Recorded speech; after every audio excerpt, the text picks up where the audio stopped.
നമ്മൾ നേരത്തെ പറഞ്ഞാൽ ഇതൊരു കൊളാബറേറ്റീവ് വേ ഓഫ് ആക്ഷൻസ് ആണ് ഈ സിനിമ എന്ന് ഞാൻ വിശ്വസിക്കുന്നു. ചാലഞ്ചസ് ഉണ്ടായിരുന്നു, പക്ഷെ ഞങ്ങൾ ഒരുമിച്ച് ആ ചാലഞ്ചസ് ഓവർകം ചെയ്തു.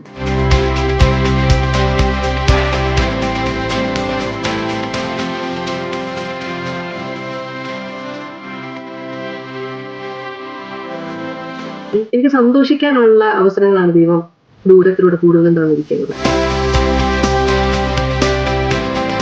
എല്ലാരും തന്നെ ലൈക്ക് കൂടെ നിൽക്കുമ്പോൾ ഒരു ഫാമിലി ഫീലിംഗ് ആയിരുന്നു. I am really thankful to my team. എനിക്ക് നല്ലൊരു ടീം ഉണ്ടായിരുന്നു. ഡോണയ്ക്ക് എങ്ങനെയായിരുന്നു അനുഭവം?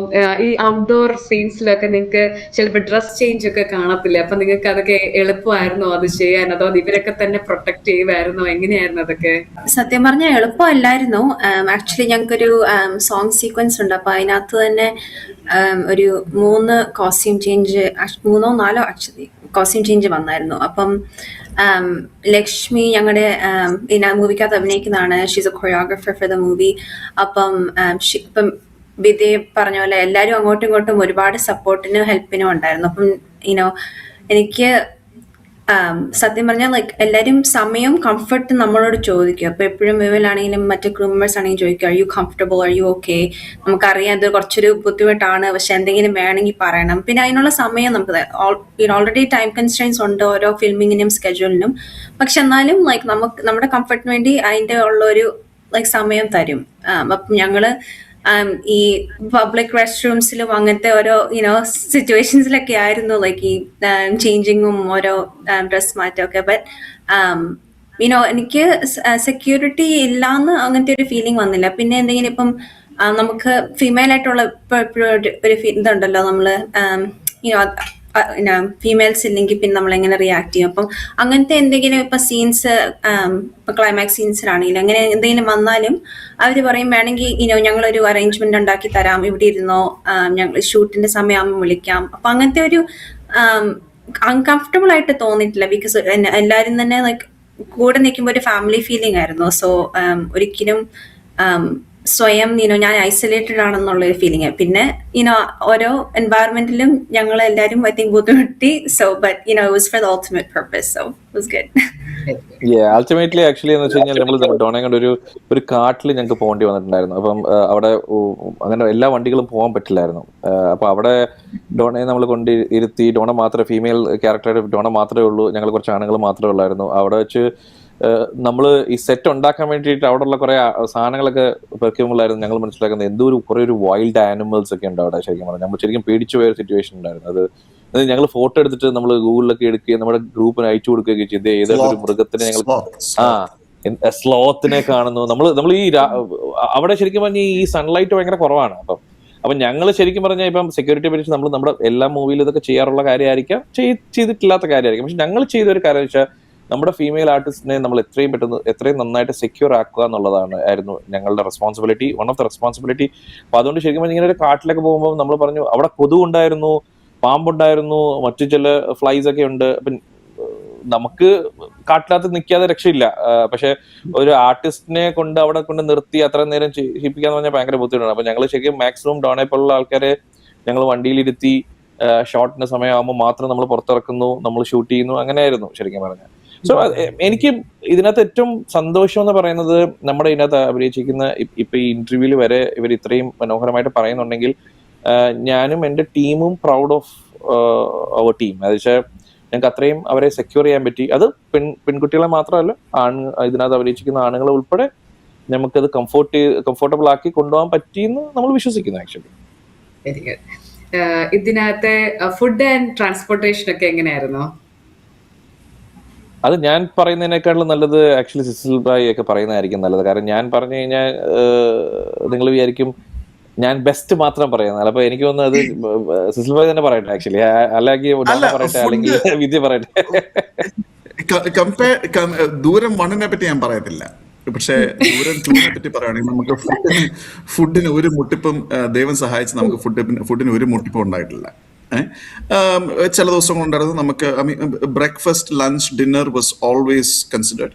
I mean you're not talking about 7-course meal ഒന്നും അല്ലായിരുന്നു, പക്ഷെ എന്നാലും it was very good food, filling food. ചില ദിവസം നമുക്ക് പായസം ഉണ്ടായിരുന്നു. ഫുഡിനൊന്നും ഒരു, എസ്പെഷ്യലി ദൂരം 2-ന്റെ സെറ്റിൽ നമുക്ക് ഫുഡിന് ഒരു പ്രശ്നമില്ലായിരുന്നു. നമ്മുടെ പാക്കപ്പിന്റെ അന്ന് we had a big party, വലിയൊരു പാർട്ടി ഉണ്ടായിരുന്നു. വിത്ത് യുനോ ബിരിയാണിയും കാര്യങ്ങളൊക്കെ വെച്ച് നമുക്കൊരു വലിയ പാർട്ടി ഉണ്ടായിരുന്നു. So food was never a problem. Transportation, in terms of transportation എന്ന് വെച്ചാൽ ഈ ലൊക്കേഷനിലേക്കൊക്കെ, എസ്പെഷ്യലി നീഡ്വില്ലിലേക്കൊക്കെ പോയപ്പോൾ there was a common എന്തോ ഒരു ബിഗ് സീറ്റർ വാൻ ഉണ്ടായിരുന്നു for some people to travel. പക്ഷെ most of us traveled by our own. ഇവിടുന്ന് 40 minutes ഉള്ളായിരുന്നു നീഡ്വിൽ എന്ന് പറയുന്നത്. I think Vimala, that was the farthest that we went, അല്ലേ? That was the longest that we had to drive. ഇവിടുത്തെ 40 minutes ഉള്ളായിരുന്നു. പക്ഷെ everything was managed by Vimal and the back end team. ഇപ്പം breakfast ആയാലും lunch ആയാലും dinner ആയാലും, and not every day we had breakfast, right? ചില ദിവസം നമ്മൾ പറയും breakfast is on your own, right? കാരണം ഇതിന് കോസ്റ്റ് ഉണ്ട്, പ്രൊഡക്ഷൻ കോസ്റ്റ് ഉണ്ട്. So breakfast is on your own on this particular day. Certain days breakfast was included. If it's early in the morning or whatnot, breakfast is included. പക്ഷേ there was never a shortage of food. എത്ര പേരാണെന്നറിയാമോ നമ്മുടെ back എൻഡിൽ work ചെയ്ത ആൾക്കാർ, ഇപ്പം Robbie ആയാലും രാംദാസ് ആയാലും നമുക്ക് ഫുഡ് കൊണ്ട് തരും. നീഡ്വിൽ ആയിരുന്നപ്പോഴും they will drive, ഒരു മണിക്കൂർ അവർ ഓടിച്ച് അവർ ഫുഡ് ഞങ്ങൾക്ക് കൊണ്ട് ഡെലിവർ ചെയ്യും. So that was, we are very grateful. അങ്ങനത്തെ ഒരു സപ്പോർട്ടും കാര്യങ്ങളൊക്കെ കിട്ടുന്നത് വളരെ ഗ്രേറ്റ്ഫുൾ ആണ് ഞങ്ങൾ. എനിക്ക് തോന്നുന്നു സിസുഭായി അതിനകത്തൊരു പോയിന്റ് പറയാം. നമ്മുടെ നായിക വരെ പാല് തീർന്നു എന്ന് അറിഞ്ഞിട്ട് പാല് വാങ്ങിച്ചിട്ട് വന്നിട്ടുണ്ട്. അപ്പൊ അത്രത്തോളം ആയിരുന്നു ഞങ്ങൾ അങ്ങോട്ട്. ഇവിടെ നമ്മൾ ഷൂട്ടിംഗ് ചെയ്തോണ്ടിരിക്കുന്നത്. കറക്റ്റ്. പിന്നെ ചായ ഉണ്ടാക്കുന്ന സമയമാകുമ്പോഴത്തേനും ആരും ഇല്ലെങ്കിൽ തന്നെ വിദ്യ കയറി ചായ വെച്ച് ഞങ്ങൾക്ക് തന്നിട്ടുണ്ട്. സോ ഇതൊരു കൊളാബറേറ്റീവ് എഫേർട്ട് ആയിരുന്നു. ശരിക്കും പറഞ്ഞാൽ ഫുഡിനൊന്നും ഒരിക്കലും ശരിക്കും പറഞ്ഞാൽ ഞങ്ങളൊരു ബുദ്ധിമുട്ട് വരുത്തിയിട്ടില്ല ദൂരം 2-ല്. ഇതിന്റെ പിന്നണിയിൽ പ്രവർത്തിച്ച ടെക്നീഷ്യൻസിനെ പറ്റി ഒന്ന് പറയാമോ? തീർച്ചയായിട്ടും. കാരണം ഒരു മൂവിയുടെ ഹാർഡ് കോർ ആയിട്ട് വർക്ക് ചെയ്യുന്ന കുറച്ച് ആൾക്കാരുണ്ട്. കാരണം ഇതിനകത്ത് ക്യാമറ വർക്ക് ചെയ്തവര്, ലൈറ്റ്സ്, കാര്യങ്ങൾ. സോ ഇത് നമ്മൾ ഇതിനകത്ത് ഇൻട്രൊഡ്യൂസ് ചെയ്യുന്ന 2 cameramans. One mister Rejan Roy. So he knows about camera. So first time ആണ് ഫുൾ മൂവി ചെയ്യുന്നത്. But he was very comfortable. പിന്നെ ശ്യാം എന്ന് പറഞ്ഞ ഒരാളുണ്ടായിരുന്നു. So he was also playing with cameras with lot other activities. First time ആയിരുന്നു മൂവിയിലേക്ക് വേണ്ടി. പക്ഷെ എൻ്റെ കൂടെ ഒരു ആൽബം ചെയ്യാൻ വേണ്ടി പുള്ളി അസിസ്റ്റ് ചെയ്തിട്ടുണ്ടായിരുന്നു. അപ്പം എനിക്ക് ഇവരെ നേരത്തെ അറിയാമായിരുന്നു. then I give an opportunity. അവർ നന്നായിട്ട് വർക്ക് ചെയ്തിട്ടുണ്ട്. പിന്നെ ഇതിന്റെ ബാക്കിയുള്ള ലൈറ്റ്സും കാര്യങ്ങളും ഒക്കെ നമ്മൾ പല സ്ഥലത്തുനിന്ന് റെന്റ് ചെയ്യും. അതിനെ ഹെൽപ്പ് ചെയ്യാൻ കുറച്ച് ആൾക്കാരൊക്കെ ഉണ്ടായിരുന്നു. പിന്നെ പോസ്റ്റ് പ്രൊഡക്ഷൻ മുഴുവൻ കേരളത്തിൽ, ഞാൻ നേരത്തെ പറഞ്ഞ പോലെ തന്നെ അതിന്റെ എഡിറ്റർ ആയിക്കോട്ടെ മിസ്റ്റർ പ്രേം സായി, ഇതിന്റെ മ്യൂസിക് ചെയ്ത ആള് എന്ന് വെച്ചാൽ ഋത്വിക് എന്ന് പറഞ്ഞ ആളാണ്, കേരളത്തിലാണ്. ഇവരെല്ലാം മൂവി ഫീൽഡിലുള്ള ആൾക്കാരാണ്. പിന്നെ ഇതിന്റെ VFX ചെയ്യുന്നത് അത്യാവശ്യം ഇപ്പം വെരി റീസെന്റ് റിലീസായ ലോക എന്ന് പറഞ്ഞ മൂവിയിൽ ചെയ്ത സൂപ്പർവൈസേഴ്സ് ആണ്. പിന്നെ ഡബിങ് ചെയ്യുന്നത് ഹരിശ്രീ പ്രവീൺ എന്ന് പറയുന്നത് ഇന്ന് മൂവി ഫീൽഡിൽ ടോപ്പ് ലെവലിൽ നിൽക്കുന്ന ഒരു ഡബിങ് ആർട്ടിസ്റ്റിന്റെ സ്റ്റുഡിയോയിലായിരുന്നു. 3-4 സ്റ്റുഡിയോകളിൽ നമ്മൾ വർക്ക് ചെയ്തിട്ടുണ്ട്. പിന്നെ അത്യാവശ്യം ഇവിടെ ഇപ്പൊ വിദ്യ സിസിൽ ഒക്കെ പോലുള്ള ആൾക്കാർ നമ്മൾ ഇവിടെയും ഡബ് ചെയ്തിട്ടുണ്ട്. നമ്മൾ US-ലും ഡബ് ചെയ്തിട്ടുണ്ട്. ഒരു മിസ് മാച്ച് ആയിരുന്നു. ചില ആൾക്കാർക്ക് നമുക്ക് ഇപ്പോൾ വെളിയിൽ നിന്ന് കൊണ്ടുവരേണ്ടി വന്നിട്ടുണ്ട്. ചില ആൾക്കാർ അവരവരുടെ ശബ്ദവും കൊടുത്തിട്ടുണ്ട്. സോ ടോട്ടലി ഒരു നല്ലൊരു പാക്കേജ് ആയിരുന്നു. Technicians, I am really proud of my technicians. അത് തീർച്ചയായിട്ടും നിങ്ങൾക്ക് സിനിമ കാണുമ്പോൾ അതിന്റെ റിസൾട്ട് കാണാൻ പറ്റും. ഇതിന്റെ ട്രെയിലർ കാണുമ്പോൾ തന്നെ നല്ലൊരു സൗണ്ട് എഫക്റ്റും നല്ലൊരു സിനിമാറ്റോഗ്രാഫിയാണ് നമുക്ക് ട്രെയിലർ കാണുമ്പോൾ തന്നെ മനസ്സിലായിരുന്നു. സോ അതായത് ഈ റിയൽ മൂവിയുടെ ബാക്ക്ഗ്രൗണ്ടിൽ പ്രവർത്തിച്ചവർ തന്നെയാണ് ഇതിലും പ്രവർത്തിച്ചത്, അപ്പോൾ അല്ലേ? നമുക്ക് അങ്ങനെ ഒരു ഭാഗ്യം ഉണ്ടായി. ശരിക്കും പറഞ്ഞു കഴിഞ്ഞാൽ ഓൾമോസ്റ്റ് ഒരു 80 to 90% ആൾക്കാർ മൂവി ഇൻഡസ്ട്രിയിൽ ലൈവായിട്ട് നിൽക്കുന്ന ആൾക്കാരാണ്. അപ്പൊ അവരുടെ എക്സ്പീരിയൻസ് എന്ന് പറയുന്നത് ഭയങ്കരമാണ്. ഇപ്പം നമ്മൾ തിങ്ക് ചെയ്യുന്നതിന്റെ, ഞാൻ എപ്പോഴും വിചാരിക്കുന്ന ഒരു എഡിറ്ററിന്റെ ടേബിളിലാണ് ഒരു സിനിമ ജനിക്കുന്നതെന്നാണ് ഞാൻ വിശ്വസിക്കുന്നത്. ബാക്കിയെല്ലാം നമ്മൾ ഈ ഫങ്ഷണൽ ആക്ടിവിറ്റീസ് ആണ്. ഇപ്പൊ റൈറ്റ് സ്ക്രിപ്റ്റ് എഴുതുമ്പോൾ നമ്മളൊരു ഒരു പ്രോസസ്സിലൂടെ പോകുന്നു. നമ്മൾ അതിന്റെ ഷൂട്ടിംഗ് സ്ക്രിപ്റ്റ് ഉണ്ടാകുമ്പോൾ വേറെ പ്രോസസ്സിലൂടെ പോകുന്നു. ക്യാരക്ടേഴ്സിനെ ഐഡന്റിഫൈ ചെയ്യുമ്പോൾ വേറെ പ്രോസസ്സിലൂടെ പോകുന്നു. ഷൂട്ട് ചെയ്യുന്നത് ഇങ്ങനെ ഒന്നുമല്ല, നമ്മൾ എഴുതി വെച്ച പോലെ ആയിരിക്കില്ല നമ്മൾ ഷൂട്ട് ചെയ്യുന്നത്. നമ്മൾ പല പാറ്റേൺസിലായിരിക്കും നമ്മൾ ഷൂട്ട് ചെയ്യുന്നത്. സ്ക്രീൻ പ്ലേ പല സമയങ്ങളിൽ നമ്മൾ ലൊക്കേഷനിൽ വെച്ചിട്ട് നമ്മൾ തിരുത്തേണ്ടി വന്നിട്ടുണ്ട്. അപ്പം ഇതെല്ലാം ഒരു എന്താ പറയാ, ഒരു മുത്തുമണി പോലെ ഇങ്ങനെ കിടക്കുകയാണ്, മുത്തുകൾ കിടക്കുകയാണ്. ഇതിനെ കോർത്തെടുക്കുന്ന ആളാണ് ശരിക്കും പറഞ്ഞ ഒരു എഡിറ്റർ. അപ്പോൾ അദ്ദേഹത്തിന്റെ എക്സ്പീരിയൻസിൽ വളരെ മനോഹരമായിട്ട് നല്ലൊരു മാല അയാൾ ഉണ്ടാക്കി ഞങ്ങൾക്ക് തന്നിട്ടുണ്ട്. അതിനെ പോളിഷ് ചെയ്യാൻ വേണ്ടിയിട്ട് അതിൻ്റെ ഒരു മ്യൂസിക് ഡയറക്ടർ നല്ല പാട്ടുകൾ എഴുതിയിട്ടുണ്ട്. പിന്നെ ഡെഫിനറ്റ്ലി വിദ്യയുടെ വരികൾ കൂടെ ചേർന്നപ്പോഴത്തേക്കിനും അതിമനോഹരമായി എന്താ പറയാ, മനോഹരമായ ഒരു പെൺകുട്ടി ഒരു ബ്യൂട്ടിഫുൾ നെക്ലേസ് ഇട്ട പോലെ തന്നെ നമ്മുടെ മൂവി വരുമെന്നാണ് എൻ്റെ പ്രതീക്ഷ. തീർച്ചയായിട്ടും. ഇതിന്റെ ഒരു പ്രൊഡക്ഷൻ കോസ്റ്റ് എത്ര വരുമായിരിക്കും ഈ ഒരു ഫുൾ മൂവിയുടെ? ശരിക്കും പറഞ്ഞാൽ നമ്മൾ ഇതുവരെ റിവീൽ ചെയ്തിട്ടില്ലാത്ത ഒരു കാര്യമാണ്. പക്ഷേ ഓഫ് കോഴ്സ് ഇനിയും ഇതിന് വേണ്ടിയിട്ട് വരുന്ന ആൾക്കാർ ഡെഫിനറ്റ്ലി അത് അറിഞ്ഞിരിക്കുന്നത് നല്ലതാണ്. കാരണം ഞാൻ ഇതിനകത്ത് പ്രൊഡക്ഷൻ കോസ്റ്റ് പറയുന്നതിനൊക്കെ മുമ്പ് എനിക്ക് പറയാനുള്ള ഒരൊറ്റ കാര്യം എന്ന് വെച്ചാൽ bring your dreams into reality എന്നുള്ള കോൺസെപ്റ്റിലാണ് ഞാൻ വിശ്വസിക്കുന്നത്. ഹാർഡ് വർക്ക് ചെയ്ത് കഴിഞ്ഞാൽ നമുക്ക് ഒരുപാട് വലിയ സ്വപ്നങ്ങൾ നമുക്ക് ചെയ്യാൻ പറ്റും. അത് പറ്റുന്ന ഒരു രാജ്യമാണ് യുണൈറ്റഡ് സ്റ്റേറ്റ്സ് എന്നാണ് ഞാൻ വിശ്വസിക്കുന്നത്. അതിനുവേണ്ടി ആദ്യം ചെയ്യേണ്ടതെന്ന് വെച്ച് കഴിഞ്ഞാൽ നല്ലൊരു ടീമിനെ കണ്ടുപിടിക്കുക. എന്ന് വെച്ചാൽ നമ്മളുടെ മനസ്സറിയുന്ന കുറച്ച് ആൾക്കാരെ കൂടെ നിർത്തുക എന്നുള്ളതാണ്. അതായത് എനിക്ക് എന്തും പറയാനും അല്ലെങ്കിൽ അവരുടെ കാര്യങ്ങൾ നമുക്ക് കേൾക്കാനും പറ്റുന്ന ഒരു നല്ല ടീമിനെ ഫോം ചെയ്തെടുക്കുക. കെമിസ്ട്രി ഉള്ള കുറച്ച് ആൾക്കാരുമായിട്ട് കൂട്ടുകൂടുക എന്നുള്ളതാണ് ഇതിന്റെ അടിസ്ഥാനപരമായിട്ടൊരു കാര്യം. പിന്നെ of course key factor is money ഇല്ല നമുക്കിതൊന്നും ചെയ്യാൻ പറ്റത്തില്ല. ഓൾമോസ്റ്റ് ഇപ്പൊ ഇന്ന് വരെ നമുക്ക് ബഡ്ജറ്റ് ഞങ്ങൾ നോക്കിക്കൊണ്ടിരിക്കുന്നേ ഉള്ളൂ. ഇന്ന് വരെ ശരിക്കും പറഞ്ഞു കഴിഞ്ഞാൽ ഒരു കണക്ക് പറയുകയാണെങ്കിൽ നമ്മൾ ഓൾമോസ്റ്റ് ഒരു $38,000 ഇന്ന് വരെ ആയിട്ടുണ്ട് നമ്മുടെ മൂവിക്ക്. അത് including production cost, camera, lens, നാട്ടിലുള്ള ആൾക്കാരുടെ റെമ്യൂണറേഷൻസ്, VFX, ഗ്രാഫിക്സ്, പോസ്റ്റർ എന്ന് വേണ്ട അത്രയും ഇന്ന് വരെ ഓൾമോസ്റ്റ് 37 സംതിങ്, ഓൾമോസ്റ്റ് 38 അടുത്ത് എത്തിയിട്ടുണ്ട് ഇതുവരെ. അതാണ് നമ്മുടെ പ്രൊഡക്ഷൻ. ഇനിയിപ്പം റിലീസ് ആയിട്ടുള്ള പടം ഇനിയും നമ്മുടെ അവസാനത്തെ കുറച്ച് മിനുക്ക് പണികൾ കൂടെ നടന്നുകൊണ്ടിരിക്കുകയാണ്. കൂടാതിരിക്കട്ടെ, അത്ര എനിക്ക് പറയാനുള്ളൂ. പക്ഷെ എനിക്ക് I am not worried about the budget at this moment. കാരണം അതെനിക്ക് I am proudly say that ഇതിൻ്റെ അകത്ത് I can proudly say that ഒരു സിംഗിൾ മാൻ പ്രൊഡ്യൂസർ അല്ല ഈ മൂവിയിൽ. കാരണം ഞാൻ വേറൊരു ഇന്റർവ്യൂവിൽ പറഞ്ഞിട്ടുണ്ടായിരുന്നു, ഒരു എക്സ്റ്റേണൽ പ്രൊഡ്യൂസറെ കൊണ്ടുവന്ന് നമ്മുടെ ഈ മൂവിയുടെ വാല്യൂ കാണിച്ചു കൊടുക്കുക എന്ന് പറയുന്നത് വലിയൊരു ചലഞ്ചാണ് സത്യം പറഞ്ഞത്. കാരണം what benefit I can bring to that person, I can do that or I can say that. എനിക്ക് ജസ്റ്റിഫൈ ചെയ്യാൻ പറ്റില്ല. പക്ഷെ എന്നെ അറിയുന്ന ഇപ്പൊ ഇവരെ പോലുള്ള ആൾക്കാർക്ക് ഞങ്ങളെല്ലാം ഒരേ പാഷനേറ്റ് ആൾക്കാരാണ്. സുരേഷ് പറഞ്ഞ പോലെ തന്നെ ഗുഡ് റൈസ് അല്ലെങ്കിൽ അതാണ് ഏറ്റവും വലിയ ഒരു വിന്നിങ് സിറ്റുവേഷൻ ഞാൻ വിശ്വസിക്കുന്നു. അപ്പം ഇതിന്റെ ഒരു പ്രൊഡക്ഷൻ കോസ്റ്റ് ഞാൻ ആദ്യം തന്നെ ഇവരുടെ അടുത്ത് പറഞ്ഞിട്ടുണ്ടായിരുന്നു, നമുക്ക് ഇത്ര കോസ്റ്റുകളാവും, ഇത് ഒരാളെ കൊണ്ട് നമുക്ക് താങ്ങാൻ പറ്റത്തില്ല. പക്ഷെ എനിക്ക് ഏറ്റവും ഭയങ്കര സന്തോഷം വന്നത് ഇവിടെ ഇരിക്കുന്ന ഓരോരുത്തരും എൻ്റെ പ്രൊഡ്യൂസേഴ്സാണ്. ഞങ്ങളെല്ലാം പ്രൊഡ്യൂസേഴ്സാണ്. ഇത് ഒരാൾക്ക് മാത്രം ആവശ്യപ്പെടുന്ന ഒരു മൂവിയല്ല. ഇവരെല്ലാം എൻ്റെ കോ പ്രൊഡ്യൂസേഴ്സ്, എക്സിക്യൂട്ടീവ് പ്രൊഡ്യൂസേഴ്സാണ്.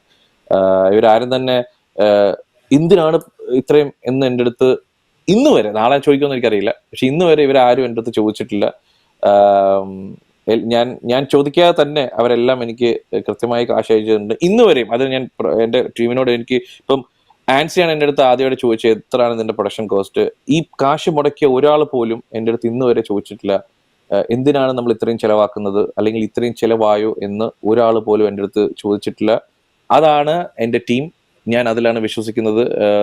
അവർക്കറിയാം, അല്ലെങ്കിൽ ഞാൻ വിശ്വസിക്കുന്നു അവർ നല്ലൊരു പ്രോഡക്റ്റ് ഞാൻ ഉണ്ടാക്കി കൊടുക്കും എന്നുള്ള വിശ്വാസത്തിലായിരിക്കാം, അല്ലെങ്കിൽ ഫ്രണ്ട്ഷിപ്പിന്റെ പേരിലായിരിക്കാം, എനിക്ക് അറിഞ്ഞുകൂടാ. എന്തായാലും ഇന്ന് വരെ ഇവരാരും എൻ്റെ അടുത്ത് ചോദിച്ചിട്ടില്ല ഇതുവരെ. ഇനിയിപ്പോ ആൻസി ആ ക്വസ്റ്റ്യൻ ഇട്ട് കൊടുത്തോണ്ട് നാളെ ഇനി ബാക്കിയുള്ളവരോട് ചോദിക്കുമെന്ന് എനിക്ക് അറിഞ്ഞുകൂടാ. ഞാൻ നാളെ രാവിലെ ചോദിക്കാം. ദൂരം 3 ഉണ്ടാകുമോ? വാവ്, പൊന്നോ, $1 ക്വസ്റ്റ്യൻ. 99% ദൂരം 3 ഉണ്ടാകാൻ ചാൻസ് ഇല്ല. കാരണം ദൂരം 2 ഒരു കംപ്ലീഷൻ ആണ്. ദൂരം 2 ഒരു കംപ്ലീഷൻ ആണ്. പക്ഷെ ഇതിന്റെ ക്ലൈമാക്സിൽ ഒരു ട്വിസ്റ്റ് ഉണ്ട്. അതെനിക്കറിയില്ല, അത് ആ ട്വിസ്റ്റ് ഡെവലപ്പ് ആവാൻ പറ്റുന്ന ട്വിസ്റ്റ് ആണോ എന്ന് എനിക്കറിയത്തില്ല. പക്ഷെ ദൂരം 3യെ പറ്റി ഇപ്പൊ ചോദിച്ചു കഴിഞ്ഞാൽ ഇല്ല എന്ന് മാത്രമേ എനിക്ക് പറയാൻ പറ്റുള്ളൂ. പക്ഷെ ദൂരം 3 അല്ല, മറ്റു ചില കാര്യങ്ങൾ ചിലപ്പോൾ സംഭവിച്ചേക്കാം. വേറെ ചില സ്റ്റോറി ഡിസ്കഷൻസും ഒക്കെ നമ്മളിങ്ങനെ ആലോചിക്കുന്നുണ്ട് കുറച്ചുകൂടെ വ്യത്യസ്തമായിട്ട്. അപ്പം ആൻസർ ടു യുവർ ക്വസ്റ്റ്യൻ, ദൂരം 3 ഉണ്ടാവുമോ എന്ന് ചോദിച്ചാൽ ഇപ്പോ ഞാൻ പറയും ഇല്ല എന്ന് എനിക്ക് പറയാൻ പറ്റുള്ളൂ. ആൻസി, ഒരു കാര്യം ഞാൻ പറയാം. ദൂരം 1 നമ്മള് സ്ക്രീൻ ചെയ്തെന്ന് AMC-ല്. ദൂരം 1 കഴിഞ്ഞ ഉടനെ we had a lot of people, I think 175 people AMC-ൽ ഉണ്ടായിരുന്നു. ആൻഡ് അതെല്ലാം കഴിഞ്ഞ് വിമലിന്റെ ഒരു സ്പീച്ച് ഉണ്ടായിരുന്നു. ആ സമയത്ത് നമ്മൾ ദൂരം 2 പറ്റി ചിന്തിക്കുന്നത് പോലുമില്ല. അപ്പൊ ആരോ ഓഡിയൻസിലിരുന്ന് ആരോ ചോദിച്ചു ദൂരം 2 ഉണ്ടാകുമോ? വിമൽ അവിടെ ഉടനെ ആയിരുന്നു പറഞ്ഞു യെസ്, ദൂരം 2 is going to be there എന്ന് പറഞ്ഞ പോലെ തന്നെ നമ്മുടെ പ്രീമിയറിന്റെ അന്ന് ആരെങ്കിലും വിമലിനോട് ചോദിച്ചിട്ടുണ്ടെങ്കിൽ ചിലപ്പോൾ വിമൽ പറയും ദൂരം 3 is going to be there എന്ന് പറയും. അപ്പൊ ആരും ചോദിക്കരുത്. അപ്പോ സപ്പോസ് ദൂരം 3 ഉണ്ടാകുമാണെങ്കിൽ അപ്പൊ അതിന്റെ കാസ്റ്റിംഗ് എങ്ങനെയായിരിക്കും? ഇപ്പൊ ഇത് ഇത്രയും ദൂരം 1 and 2 ഇത്ര ഫേമസ് ആയി ഓൾ ഓവർ USA ആൻഡ് നാട്ടിലെല്ലാം ഇത് ലൈക്ക് പബ്ലിഷ് ആയി. സോ ഇനി ആൾക്കാര് ഇങ്ങോട്ട് താല്പര്യം പ്രകടിപ്പിക്കത്തില്ലേ? ലൈക്ക് ഞങ്ങളെ കൂടെ ഇതിനകത്ത് പങ്കെടുപ്പിക്കാമോ? അപ്പൊ എങ്ങനെ നിങ്ങൾ കാസ്റ്റിംഗ് ചെയ്യാൻ പറ്റും? അടുത്തൊരു ഷോർട്ട് ഫിലിം അല്ലെങ്കിൽ അടുത്തൊരു മൂവി എടുക്കുവാണെങ്കിൽ നിങ്ങൾ എങ്ങനെയായിരിക്കും അപ്പം കാസ്റ്റിംഗ് ചെയ്യുക? Good question. അതായത് എൻ്റെ അടുത്ത് പല ആൾക്കാരും ചോദിച്ചൊരു ചോദ്യമാണിത്. ഞാൻ മറുപടിയും പറഞ്ഞിട്ടില്ല ആരുടെ. നമ്മൾ ഇന്ന് വരെ നമ്മളൊരു പബ്ലിക് ഓഡിഷൻ നടത്തിയിട്ടില്ലായിരുന്നു. മറ്റു ചില ആൾക്കാരൊക്കെ ഷോർട്ട് ഫിലിം ഒക്കെ എടുക്കുമ്പോഴും അല്ലെങ്കിൽ ആൽബം ഒക്കെ എടുക്കുമ്പോഴും ഇവിടെ ഓഡിഷൻസ് ഒക്കെ നടക്കുന്നതായിട്ട് ഞാൻ കേട്ടിട്ടുണ്ട്, എനിക്ക് അറിഞ്ഞുകൂടാ. പക്ഷെ ഞാൻ ആ വഴി പോകുന്ന ഒരാളല്ലായിരുന്നു. പക്ഷെ ഇപ്പോ നമ്മളിപ്പോ ആൾക്കാരെ പരിചയപ്പെടാൻ തുടങ്ങിയപ്പോൾ പല ആൾക്കാരും എൻ്റെ അടുത്ത് വന്ന് ചോദിക്കാറുണ്ട്, എന്നാലും നീ എനിക്ക് ദൂരം 2 ഒരു ചാൻസ് തന്നില്ലല്ലോ, ഞങ്ങൾക്ക് അഭിനയിക്കാൻ താല്പര്യമുണ്ടെന്ന് പറയുമ്പോൾ ഞാൻ ഒരുപാട് ടാലന്റുകളെ കാണുന്നു. അപ്പം നെക്സ്റ്റ് ഒരു മൂവി സംഭവിക്കുവാണെങ്കിൽ തീർച്ചയായിട്ടും നമ്മൾ അതിനൊരു പബ്ലിക് ഓഡീഷൻ ഉണ്ടാവും. താല്പര്യമുള്ള എല്ലാവരെയും നമ്മൾ ഇതിനകത്ത് കൊണ്ടുവരും. ഒരു വലിയൊരു പ്രോജക്റ്റാണ് ഞാൻ ആലോചിച്ചുകൊണ്ടിരിക്കുന്നത്. തീർച്ചയായിട്ടും എൻ്റെ കൂടെയുള്ള ഈ ക്രൂ മെമ്പേഴ്സ് എൻ്റെ കൂടെ ഉണ്ടാവുമെന്നാണ് എൻ്റെ വിശ്വാസം. അവർക്ക് ഇനി അഭിനയിക്കണമെങ്കിൽ തീർച്ചയായിട്ടും ഞാൻ എപ്പോഴും അവരെ തന്നെ ആയിരിക്കും ആദ്യം ആലോചിക്കുന്നത്. അത് ദർ ഇസ് നോ ഡൗട്ട്. പക്ഷെ തീർച്ചയായിട്ടും പുതിയ ഫേസുകൾ ഞാൻ കൊണ്ടുവരണം. അപ്പൊ തീർച്ചയായിട്ടും ഞങ്ങളെ അപ്രോച്ച് ചെയ്യാം. ഞങ്ങളുടെ ആഡ്സുകൾ വരുന്നുണ്ട്. ചിലപ്പോൾ ഇവരൊക്കെ തന്നെ ആയിരിക്കും നിങ്ങളൊക്കെ ഇന്റർവ്യൂ ചെയ്യാൻ പോകുന്നത് ശരിക്കും. അപ്പം തീർച്ചയായിട്ടും ഇവരെയൊക്കെ ഓർത്ത് വെച്ചോ. തീർച്ചയായിട്ടും എന്റെ വിശ്വാസം ഈ ക്രൂ എന്റെ കൂടെ ഉണ്ടാവുമെന്നാണ് എന്റെ വിശ്വാസം. അവരെ കൂടാതെ പുതിയ ആൾക്കാരെയും നമ്മൾ കൊണ്ടുവരും. ടാലൻസ് നമ്മൾ കൊണ്ടുവരാൻ നമുക്ക് സന്തോഷമേ ഉള്ളൂ. അപ്പം മോർ ടാലൻസ് ഫ്രം ഹ്യൂസ്റ്റൺ ഇനി അടുത്ത വിമലിന്റെ ബിഗ് പ്രോജക്റ്റിന്റെ ഒരു പങ്കാളികളാകട്ടെ. വരട്ടെ, നമുക്ക് അങ്ങനെ ആഗ്രഹിക്കാം. കാരണം ഇത് നമ്മൾ സ്വപ്നം കാണുന്നു, ഇത് സംഭവിക്കുകയാണ്. കാരണം ദൂരം 2 തന്നെ ഞങ്ങൾ ഇത്രയും വലുതാവുമെന്ന് നമ്മൾ ഒരിക്കലും വിചാരിച്ചല്ലായിരുന്നു. അത് ഓർഗാനിക് ആയിട്ട് സംഭവിച്ചതാണ്. ഇപ്പം ദൂരം 1 ശരിക്കും പറഞ്ഞ 8-9 ക്യാരക്ടേഴ്സ് മാത്രമുള്ള 19ഓളം ക്യാരക്ടേഴ്സ് ആയി മാറുന്നു. അങ്ങനെ വലിയതായിട്ട് സംഭവിക്കട്ടെ. നമുക്ക് സന്തോഷമേ ഉള്ളൂ. നിങ്ങൾക്ക് അഭിനയിക്കാൻ താല്പര്യമുണ്ടെങ്കിൽ, ക്യാമറയുടെ പുറകിൽ നിൽക്കാൻ താല്പര്യമുണ്ടെങ്കിൽ, നിങ്ങൾക്ക് പാട്ട് എഴുതാൻ താല്പര്യമുണ്ടെങ്കിൽ, നിങ്ങൾക്ക് എന്തും ആയിക്കോട്ടെ, നിങ്ങളുടെ കാലിബർ എന്തും ആയിക്കോട്ടെ, മീറ്റ് അസ്. ഞങ്ങൾ ആരെങ്കിലും ഒക്കെ മീറ്റ് ചെയ്യൂ. നിങ്ങളുടെ ആഗ്രഹങ്ങൾ പ്രകടിപ്പിക്കൂ. നമ്മളിവിടെ തന്നെ ഉണ്ടല്ലോ. നമ്മൾ തീർച്ചയായിട്ടും പരിഗണിക്കുന്നതായിരിക്കും. ദൂരം 2 എന്നാണ് റിലീസ് ചെയ്യുന്നത്? ദൂരം 2 ശരിക്കും പറഞ്ഞു കഴിഞ്ഞാൽ നമ്മൾ പബ്ലിക് ആയിട്ടുള്ള റിലീസിന്റെ കാര്യങ്ങൾ ഇതുവരെ തീരുമാനിച്ചിട്ടില്ല. ഫെബ്രുവരിയോടെ റിലീസ് ആവുമെന്നാണ് നമ്മുടെ വിശ്വാസം. നമ്മൾ 1-2 OTT ചാനലുമായിട്ട് സംസാരിച്ചുകൊണ്ടിരിക്കുകയാണ്. അപ്പോൾ അവരുടെ കുറെ ലൈസൻസിങ് ഇഷ്യൂവും സബ്സ്ക്രിപ്ഷൻസും ഒക്കെ ഉണ്ട്. പക്ഷേ ദൂരം 1 നമ്മൾ ബിസിനസ് ബൈ പറഞ്ഞ ഞങ്ങൾ ഒരു AMC തിയേറ്ററിലായിരുന്നു റിലീസ് ചെയ്തത്. അപ്പോൾ ലിമിറ്റഡ് ഓഡിയൻസിനെ മാത്രമേ ഞങ്ങൾക്ക് കാണിക്കാൻ പറ്റുള്ളൂ. അപ്പം there are lot other friends who asked us എന്തുകൊണ്ട് ഞങ്ങളെ കൊണ്ടുപോയില്ല. അപ്പം ഈ പ്രാവശ്യം ഞങ്ങളൊരു പ്രീമിയർ ഷോ ഹ്യൂസ്റ്റണിൽ വെച്ച് നടത്തുന്നുണ്ട്. എനിക്ക് തോന്നുന്നു ഒരുപക്ഷെ ഹ്യൂസ്റ്റണിൽ ആദ്യമായിട്ടായിരിക്കും ഒരു മലയാളം സിനിമയുടെ റെഡ് കാർപ്പറ്റ് ഫംഗ്ഷൻ നടക്കാൻ പോകുന്നത്. അത് ഗോൾഡൻ ട്രീ ബാങ്കറ്റ് എന്ന് പറഞ്ഞ Highway 6 ഒരു 5-star ഓഡിറ്റോറിയത്തിലാണ് നടക്കാൻ പോകുന്നത്. വളരെ മനോഹരമായ ചില കാര്യങ്ങളിലൂടെ അത്യാവശ്യം കുറച്ച് ഫാഷൻ ഷോസും എൻ്റെ മോഡൽസിലൂടെ എൻ്റെ സ്റ്റാർസുകൾ റാമ്പ് ചെയ്യും. ഒരു DJ നൈറ്റും ഒരു മൂവി ഗാലയായിട്ട് ഒരു ഫെസ്റ്റിവൽ ഞങ്ങൾ പ്ലാൻ ചെയ്തിട്ടുണ്ട് ജനുവരി 25-ാം തീയതി. അപ്പം തീർച്ചയായിട്ടും ആൾക്കാർ വരണം. ഞങ്ങൾ നല്ല കുറെ ഓഡിയൻസിനെ പ്രതീക്ഷിക്കുന്നുണ്ട്. അത് എന്തിനാണെന്ന് വെച്ച് കഴിഞ്ഞാൽ, ഒന്ന് എൻ്റെ ആഗ്രഹം എന്ന് പറഞ്ഞാൽ, അല്ല എൻ്റെ ക്രൂവിന്റെ ആഗ്രഹം എന്ന് വെച്ചാൽ, നമ്മുടെ ലോക്കൽസ് ആയിട്ടുള്ള ടാലൻസിന് എനിക്ക് ലോകത്തിനെ അറിയിച്ചു കൊടുക്കണം. കാരണം നമ്മളൊരു ഷാറുഖ് ഖാൻ ഷോ കാണാൻ പോകുന്നുണ്ട്, മധുരി ദീക്ഷിത് ഷോ കാണാൻ പോകുന്നുണ്ട്, ഋതിക് റോഷൻ ഷോ കാണാൻ പോകുന്നുണ്ട്. അതിന് ആൾക്കാർ ടിക്കറ്റ് എടുക്കുന്നുണ്ട്. എന്തുകൊണ്ട് നമ്മുടെ ലോക്കൽസ് ആയിട്ടുള്ള ടാലൻസിനെ നമുക്ക് സപ്പോർട്ട് ചെയ്തില്ല? നമ്മൾ സപ്പോർട്ട് ചെയ്തില്ല പിന്നെ ആർക്കാ സപ്പോർട്ട് ചെയ്യുക? നമ്മൾ നേരത്തെ പറഞ്ഞില്ലേ, chance is always A subject matter. ഞാനൊരു കലാകാരനാണ്, ഞാനൊരു കലാകാരിയാണ് എന്ന് പറയുമ്പോൾ നമ്മൾ എവിടെ പോയി ഇത് കാണിക്കും? ഞാനൊരു കലാകാരനാണ് എന്ന് നമുക്ക് പ്രൂവ് ചെയ്യാൻ ഒരു പ്ലാറ്റ്ഫോം വേണ്ടേ? അത് ഞങ്ങളുടെ ദൂരം എന്ന് പറയുന്ന കമ്പനി അല്ലെങ്കിൽ ദൂരം എന്ന് പറയുന്ന സിനിമ ഞങ്ങൾ ആൾക്കാരിലേക്ക് തുറന്നിടുകയാണ്. I am going to showcase there are lots of talents are here in Houston. Come and watch the talent. നിങ്ങൾക്ക് കാണാൻ പറ്റും ഒരു ഷാരൂഖ് ഖാനെയോ അല്ലെങ്കിൽ എന്താ പറയാ ഒരു മോഹൻലാലിനെയോ അല്ലെങ്കിൽ ഉർവശിയോ മഞ്ജു വാര്യരെയോ ഒക്കെ നിങ്ങൾക്ക് കാണാൻ പറ്റും എന്നാണ് എന്റെ വിശ്വാസം. തീർച്ചയായിട്ടും. അപ്പൊ ജനുവരി 25 നിങ്ങൾ തീർച്ചയായിട്ടും വരണം. ഈ കേട്ടോണ്ടിരിക്കുന്ന ഓഡിയൻസിനോട് ഞങ്ങൾ റിക്വസ്റ്റ് ചെയ്യുന്ന ഒരു കാര്യമാണ്, ഞങ്ങളൊരു നല്ലൊരു ഷോ നടത്തുന്നുണ്ട്. തീർച്ചയായിട്ടും ഈ പ്രവാസി ചാനലിനോട് കണക്ട് ചെയ്യൂ, ആൻസിയോട് കണക്ട് ചെയ്യൂ. നമ്മൾ ഇതിന്റെ ആഡ്സ് കൊടുക്കുന്നുണ്ട്. തീർച്ചയായിട്ടും ഞങ്ങൾക്ക് ഒരു ഫ്യൂ മോർ ഡേയ്സേ ഉള്ളൂ. ഞങ്ങൾ ടിക്കറ്റ് എല്ലാം ക്ലോസ് ചെയ്തുകൊണ്ടിരിക്കുകയാണ് ഇപ്പം. അപ്പം നിങ്ങൾ വരൂ, ഞങ്ങൾ കാണൂ, ഞങ്ങളുടെ മൂവിയെ സപ്പോർട്ട് ചെയ്യൂ. തീർച്ചയായിട്ടും നിങ്ങൾക്കൊരു നല്ലൊരു വിരുന്നായിരിക്കും ഞങ്ങൾ തരാൻ പോകുന്നത്. പ്രോഡക്റ്റിൽ ഞങ്ങൾക്ക് വിശ്വാസമുണ്ട്. അത് നിങ്ങൾക്ക് നല്ലൊരു അനുഭവമായിരിക്കുമെന്ന് മാത്രമേ എനിക്ക് പറയാൻ പറ്റുള്ളൂ. നിങ്ങൾ ഒരിക്കലും ബോറടിക്കത്തില്ല. നിങ്ങൾ ഏറ്റവും സന്തോഷമായിട്ട് തന്നെ ഇറങ്ങി പോകും ഓഡിറ്റോറിയത്തിൽ നിന്ന്, യാതൊരു സംശയമില്ല. ടൈമിംഗ് ഓൾസോ വിമല, ടൈമിംഗ് നമ്മുടെ 3 to 8 നമ്മൾ ജനുവരി 25 3 മണിക്കാണ് നമ്മളിത് സ്ക്രീനിങ് പ്ലാൻ ചെയ്തിരിക്കുന്നത്. ഒരു 3 to 8 വരെ നമ്മൾ ബ്ലോക്ക് ചെയ്തിട്ടുണ്ട്. So there are lots of activities. നമുക്ക് സോഷ്യൽ അവേഴ്സ് ഉണ്ട്, കുറച്ച് ഇന്റർനാഷണൽ മോഡൽസ് വരുന്നുണ്ട്, നമുക്ക് അത്യാവശ്യം കുറച്ച് സ്പോൺസേഴ്സ് ഉണ്ട്, നമുക്ക് പുതിയ സിനിമയിലുള്ള തന്നെ കുറച്ച് ആൾക്കാരെ നമുക്ക് അവിടെ വെച്ച് പരിചയപ്പെടാൻ പറ്റും.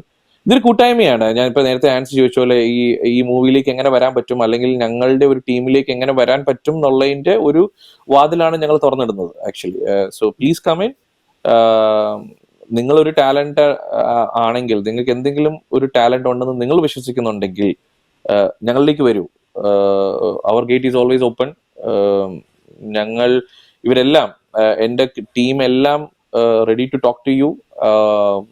അടുത്ത സിനിമയിൽ നിങ്ങൾ ഒരു ഹാനയായി മാറുമെന്നോ അല്ലെങ്കിൽ വേറൊരു ഡൊമിനിക്കായി മാറുമെന്നോ അല്ലെങ്കിൽ സാറയായി മാറുമെന്നോ ആര് കണ്ടു? Let's see. തീർച്ചയായിട്ടും. So thank you Dooram 2 team for being a part of Golden Hour show. Thank you Vimal Kumar, thank you Cecil, thank you Donna and thank you Vidya for being a part of us. Dooram 2-ന് എല്ലാ ഭാവങ്ങളും പ്രവാസി ചാനലിന്റെ പേരിൽ ഞങ്ങൾ നേരുന്നു. Thank you. Thank you.